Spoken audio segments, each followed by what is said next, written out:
Asia Minor, today called Anatolia, a region covering the central and eastern part of Turkey.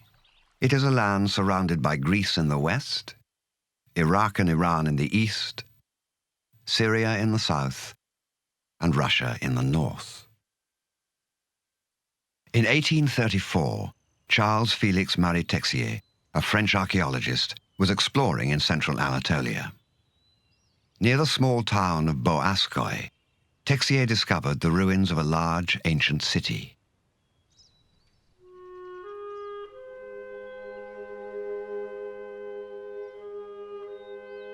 The mysterious city contained many walls and reliefs with strange hieroglyphic inscriptions.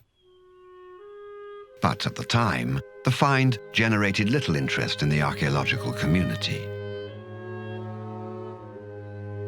40 years later, reliefs, statues, and stamp seals with similar hieroglyphics began turning up all around Anatolia and Syria.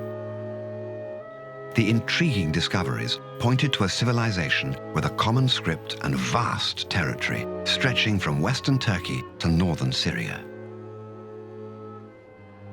In 1876, Archibald Henry Sayes gave a groundbreaking speech to the Society of Biblical Archaeology in London.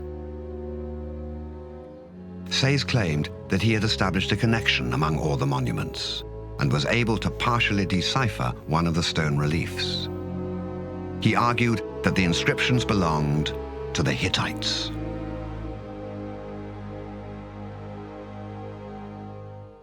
The academic community was stunned. Apart from a few passing references in the Bible, the Hittites were unknown to scholars. According to the Old Testament, they were just one among many tribes present in ancient Palestine. The great surprise of the day was, of course, that this obscure tribe named in the Bible should have covered such a large territory and with their inscriptions and their political power. Once it was believed that the Hittites might have actually governed a large kingdom located between ancient Mesopotamia, Egypt, and the Aegean, all eyes turned to Boğazköy. An excavation team led by Hugo Winkler and Theodore Macready began digging in Boğazköy in 1906.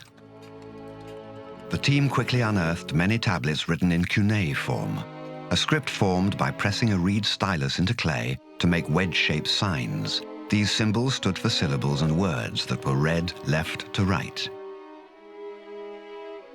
Many of the texts were composed in Akkadian, the international language of ancient times. Akkadian had already been deciphered, so scholars could immediately read these tablets. Just a few weeks into the dig, the workers excavated a remarkable document, a clay tablet with a text referring to a so-called unpleasantness between the Egyptians and the Hittites. Closer examination revealed that the text was actually a peace treaty between the pharaoh Ramesses II and Hattusili III of the Hittites, signed after the Battle of Kadesh. This made the treaty 3,000 years old. It was a very important peace treaty and probably one of the very earliest, if not the earliest, peace treaty in the world. And as such, you can still see it today exhibited in the entrance to the Security Council of the United Nations in New York.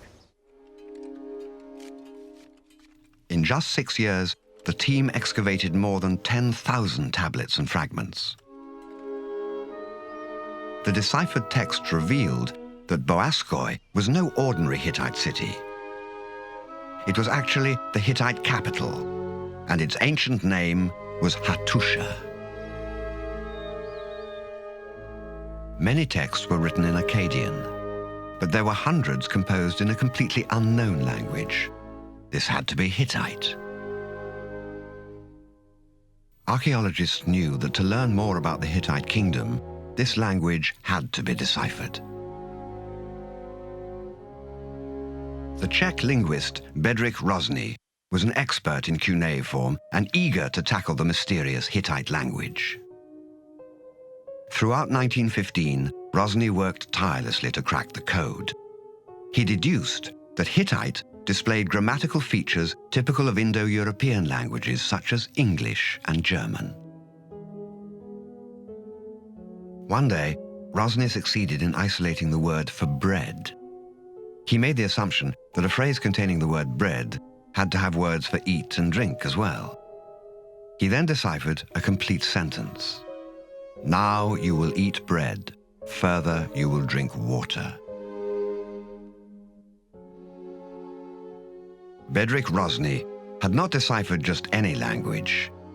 He had actually deciphered the oldest known Indo-European language. Hittite is the language of the Indo-European language family for which we have the earliest records. The Indo-European family is that group of languages which is dominant in Europe today. Its oldest, otherwise oldest known members are Sanskrit, Latin, and Greek, and so forth, and it's represented today by the languages which most of us speak, English, French, and so on. Because it is so associated with the European continent, it was surprising to early scholars to discover a member of this group in Anatolia, which they considered to be part of Asia. Rosny's achievement paved the way for experts to decipher more than 25,000 Hittite tablets and fragments unearthed in Hattusha and other cities. Among these were treaties, letters, rituals, laws, prayers, and many more that shed light on the Hittites and the ancient Near East. Names of cities, scribes, kings and queens emerged from the tablets. Hittite men and women were finally ready to tell their own story after a silence of 3,000 years.